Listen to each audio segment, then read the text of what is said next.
Okay, so my name is April Aloiau. I am a doctor of nursing practice. As I mentioned, I do work in hospice and palliative care. I've been doing that for almost 10 years. Never been in academia. I did this project when I was completing my doctor of nursing practice at the University of Colorado, Colorado Springs, but I live in Southern California. So this was really born out of a need that I saw being a hospice RN case manager. Sometimes patients would designate a surrogate decision maker, and that surrogate decision maker wouldn't even know that they were the ones that were going to be making choices. So it really showed me that we need to be having some kind of formalized talk between the surrogate decision maker and the patient, and going over what the patient wants at the very end of life. So that's what we're going to talk about today. So let's just define what a surrogate decision maker is. For this project, it was a person who had been designated to make decisions for the hospice patient when the patient could no longer communicate those choices themselves. Patients at the end of life rely on these surrogate decision makers to make their healthcare decisions. And these are not easy choices. So of course, the surrogate decision makers have anxiety when making these choices. So the project really looked to answer the question, does an educational intervention to create a plan of care for hospice patients reduce anxiety among surrogate decision makers? Let's talk a little bit about the design and methodology of the project. So we identified patient and surrogate decision maker dyads, and we recruited them for an educational intervention. The intervention took place at the patient's home because here in Southern California, we don't have hospice homes. Patients are living wherever they're living, assisted living facilities, board and cares, private residences, and that's where they receive their hospice services. So during the intervention, a plan of care worksheet was completed, and the worksheet was completed to reflect the answers that the patient gave regarding the wishes to specific treatments that were common or that are common at end of life. We measured the surrogate decision maker anxiety at 3 different intervals. Right before the intervention, the education, and then right afterwards, and then again 2 weeks after the educational intervention. So we're going to talk about recruitment because it was a challenge, finding participants. So the hospice registered nurse intervention educator, that was me, we're going to call her Hernie.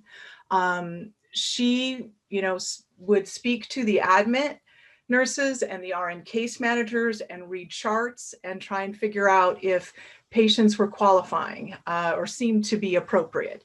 And then if they seemed to be, she would call separately the patients and the surrogate decision maker and see if they were interested. Well, this method required information being funneled from other parties. So when things were getting a little stalled, we come up with another method to get patient participants. So what would happen is the Hernie would offer to make just the routine hospice skilled nursing visit that was due that week. And if she found through the assessment that the patient would qualify for it and the surrogate decision maker also met qualifications, then they would be invited to participate in the project. The requirements for the participants were that the patient had to be admitted to hospice and as such have a prognosis of 6 months or less. The patient had to have a surrogate decision maker that was agreed upon by both the patient and the surrogate decision maker. And then of course, both had to sign informed consent. And in order for that to be possible, the patient had to be cognizant. So dementia patients or cognitively impaired patients, they couldn't qualify for this intervention. So what we ended up with were 12 patients about the age of 80 and 18 surrogate decision makers about the age of 60. And the reason you have an unequal number there is because a patient can have more than one surrogate decision maker. And in fact, that's encouraged because again, these choices are difficult choices. And so it really helps alleviate the burden, if you will, if say the patient is the mom And if the surrogate decision maker is the daughter, but also her brother, the son, then they're making these choices together. And it definitely helps. They feel supported, they feel more confident in their choices. So that's why we have more surrogate decision makers than patients. And then all the dyads were part of Southern California Hospice. Okay, so the educational intervention, it really ranged between 25 minutes to 75 minutes. It was a meeting that was held between the surrogate decision maker, the patient, and the Herney. And the reason that's such a huge range, they were about an hour, almost all of them. There was one that was very short because the patient was a nurse, the surrogate decision maker was a nurse and a physician. So everybody was really clear, and the patient was she knew exactly what she wanted and didn't want and had already told the kids. So this was really just a formalization. But generally, like I said, about an hour. And what we did is we framed the intervention around the physician orders for life-sustaining treatment. So anybody with a serious illness going into the hospital is asked to fill one of these out. And it's just the one page. It goes over CPR, yes or no, medical interventions, and artificial nutrition. So, and these are just very direct, blunt, yes or no, do you want them? So what the educational intervention did is we expanded on those ideas. So we looked at the medical intervention and we talked about comfort, and we talked about end of life common signs and symptoms, and what would likely be presented, and then the benefits as well as the risks of the treatment or not treating.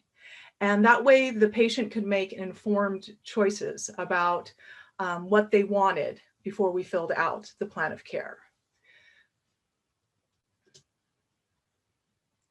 So they were asked to make the patients were asked to make treatment decisions regarding the areas discussed. So it was comfort level. When do you want to be medicated?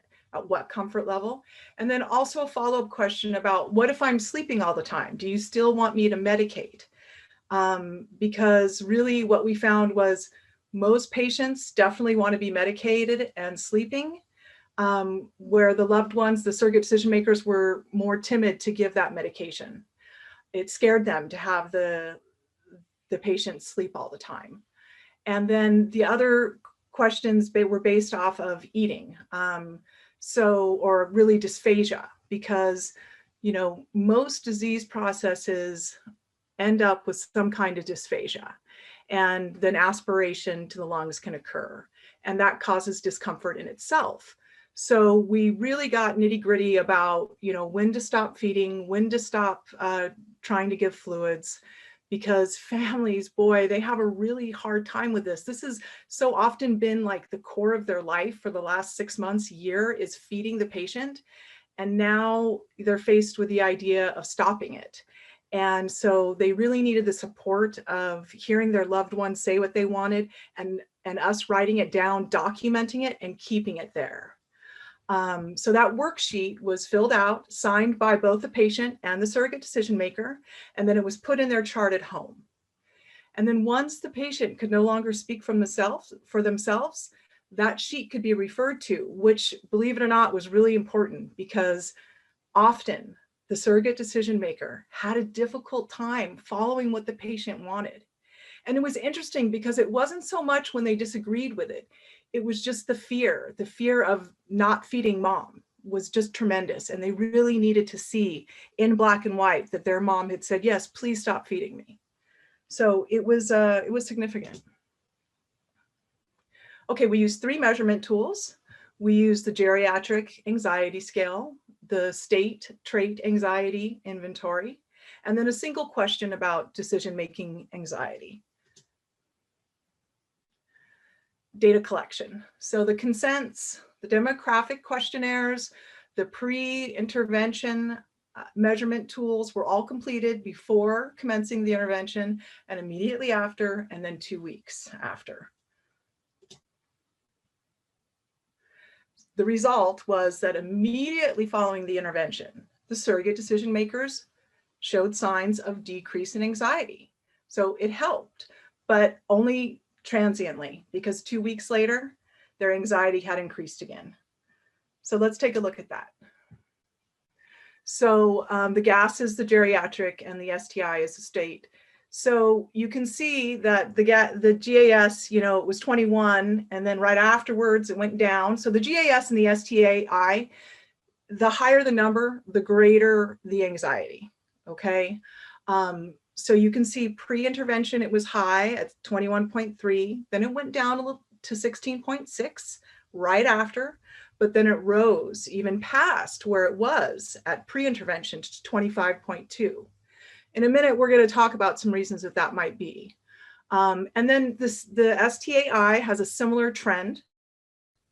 The decision-making measurement is actually the opposite in that the lower the number, the higher the anxiety is. So it follows the same trend in the pre, it's 2.5, and then right afterwards, it went down, the anxiety went down, the number goes up, but the anxiety went down, and 2 weeks post, it remained the same. So that one stayed the same 2 weeks afterwards.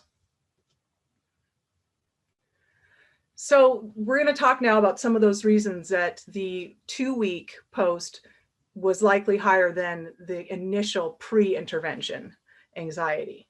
So 17 out of 18 of our surrogate decision makers were also the patient caregivers.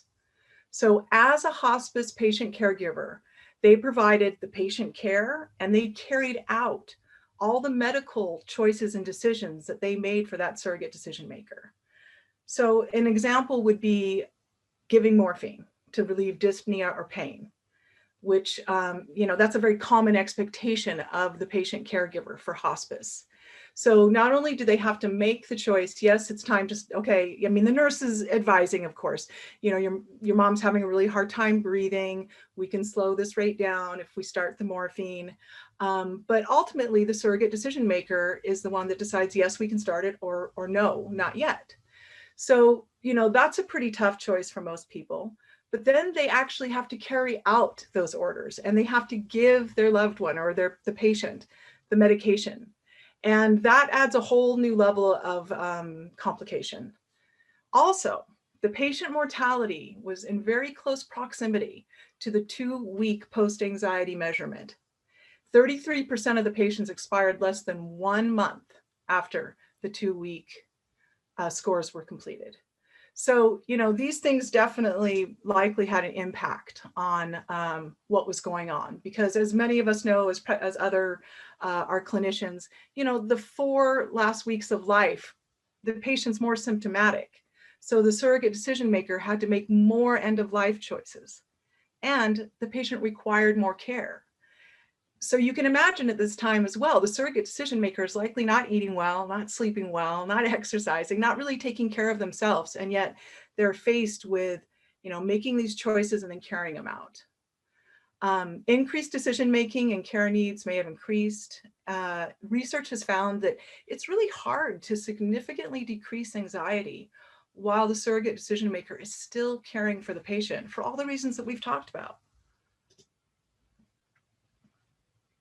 A limitation of this project was sample size and homogeny. Due to the small sample size and patient mortality, we only were able to collect data from those 3 points: pre-intervention, post, and then 2 weeks post. The recruitment was also a challenge. Throughout the project, it was observed that the majority of hospice patients and the surrogate decision maker did not want to discuss death, which, I think we know that about the general population, that people have kind of a taboo about it. But when somebody has been told that they have a 6 months prognosis, we would hope that maybe your mind would start shifting, but we really didn't find that was the case. I think denial as a coping mechanism is pretty prevalent. And I think I have some examples coming up here. So 5 patients wanted to participate, but they were unable to because they had unwilling surrogate decision makers. One patient said, quote, "I'd like to make a plan, but my husband is managing by pretending that I'm sick and not dying. When I wanted him to face my death last month, it nearly broke him." And she's saying this through tears, so this was highly emotional. She wanted her husband to have the information that he needed, but she knew he couldn't bear that conversation really.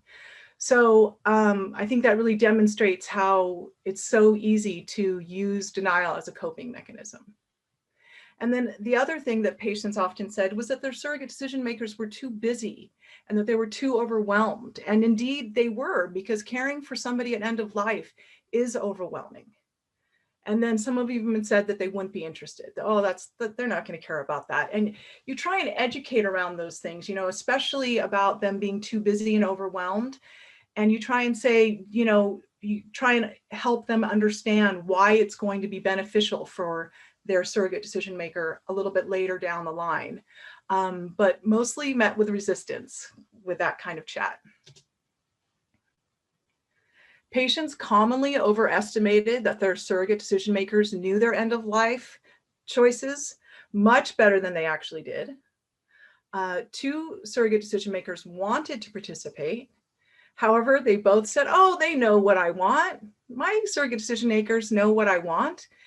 In one case, the daughter was standing right there and she looked at dad and she said, I don't know what you want. And he said, quote, just do whatever you think. That's what I had to do for both my parents. This was a recurring theme that I heard over and over, actually. They felt that because they had to do it for their parents, that it was their children's duty to do it for them. So in conclusion, this project demonstrated that a brief one-time educational intervention for hospice patients and their surrogate decision makers to clarify and document end-of-life decision significantly reduced the surrogate decision maker's anxiety immediately after the intervention. However, the results were transient, and 2 weeks later, anxiety levels were back up. So an ideal education intervention would see a significant effect that prolonged until the patient death. So I should have said that I have no financial ties to disclose, and I just referenced what I had in the presentation. So that's it, and I am open for questions. Thank you. Thank you, Professor.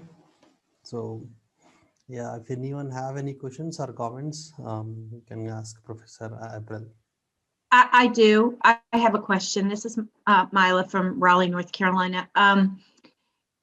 What were the interventions, the re-education throughout that 2-week period? Were you touching base and reinforcing that education? Were all the IDT members reinforcing that same education so that it would hopefully lessen? I feel like it's, sometimes they hear what they hear in the very beginning and then it goes in one ear and out the other. And it's like that repetitive education is what's going to drive the better outcome.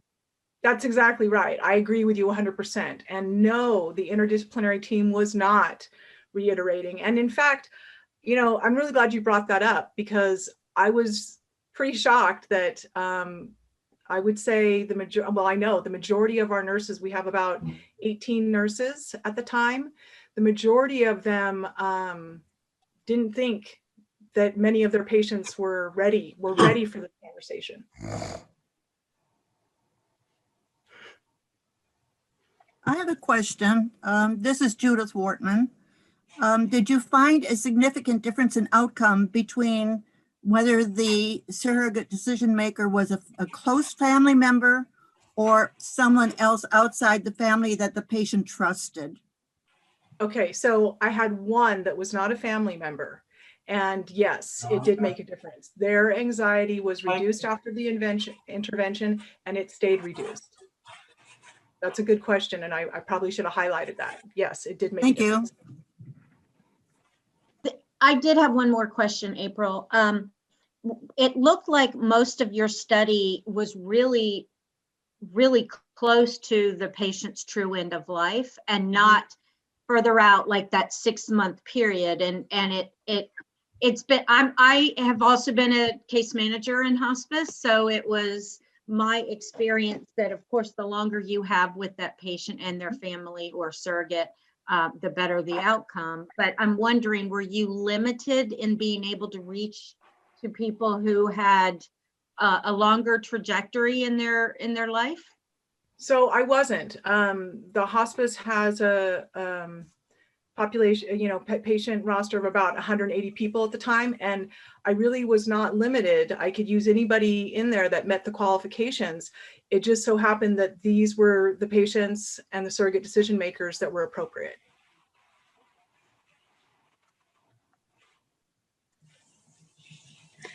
Very good. I think sometimes, the anxiety's up because as family members, it's hard to be the one making the decision. So, I've been in hospice palliative care forever, but when my dad was on hospice and he had Parkinson's and my mom was on her way to Israel because her mother was dying. And so I went to New York to sit with him, and the caregiver called and said he spiked a fever. And the doctor called and said, well, what do you want to do? Do you want me to start antibiotics? And I said, well, did you have that discussion with them? And then I said to her, why don't you be the doctor? I'll be the daughter. And my dad really wanted to die. He had made that clear all the way through, but I didn't know if my mom would be ready. And frankly, I think as a caregiver, it is very hard to make those decisions. Yeah, I think so. I mean, I'm with many of my friends, advance directives with their kids so that I, being the outside healthcare professional, can help make that decision and not make it so difficult. No, I agree with you. I think we need to do more non-family members as DP, Right. durable powers of attorney or surrogate decision makers. I agree. I am for several of my friends as well, for the same reason. Hey, this is Hunter. I But have a it was an question. excellent study. A quick question, if you don't mind? I was curious about like the issue around recruitment, which I can understand being challenging. And this is always this is a setting and a population that's so hard to do research with, right? These are critical times in their lives. It's hard to do research at the very end of life. And I was curious about sort of how, at the same time, it's always interesting to me, and you kind of alluded to this, we're talking with these patients and their families about a six-month prognosis. They're getting enrolled in hospice care. And so they're signing, like they're signing into this. And it's still hard to talk about death, which I understand. I was curious if you did this again, if you would do that, any thoughts about that recruitment strategy, how you would try to connect more of these patients and families, because we could all learn from how to do this better, I think. Actually, Hunter, I think about that almost every day because I continue to work in hospice with many of the same nurses. And so I'm always, wanting to help them, like I was asking you about the sexuality, if they're not comfortable talking about it, there's no way they can have a comfortable conversation with their families, the patients' families. So, I think one of the things that I have done is I try and talk about it more in kind of a social situation. So like we just had like a holiday Zoom thing, and I brought a bunch of stuff up and people were like, oh, April, stop being so morbid. I'm like, why is it morbid, you guys? To me, that's not negative. I have a different, I think, one of the reasons I continue to wear a flower in my hair. I grew up in Hawaii, I'm Hawaiian, but one of the reasons I continue to do it is because the hospice people love it. I mean, I can't do it now during the pandemic, but my patients and families love it. They feel like it is special. I dressed up to come see them. And I always tell them, I'm bringing the party to you. So to me, it's not morbid. And I think trying to change that mindset, that we can talk about death and dying at our party. Yes, we can, because it's universal and we're all going to do it. So let's make it better. So I think, just trying to do small things, grassroots things, trying to help people. I don't have any big, huge ideas to change it in general. And I would love it if somebody does and you would share it, please. So I think a person that you may want to, tie up with is, let's see, Dr. Bullock from, and I don't know if he's still on, who spoke about the last aid course in the morning for adults and kids, because they actually not only had, they did education on death and dying, or are doing education, and their research is being done all over Europe. And now they have an online course. And it was a really good lecture. So at least listen to it. And I would, you know, he's in Denmark.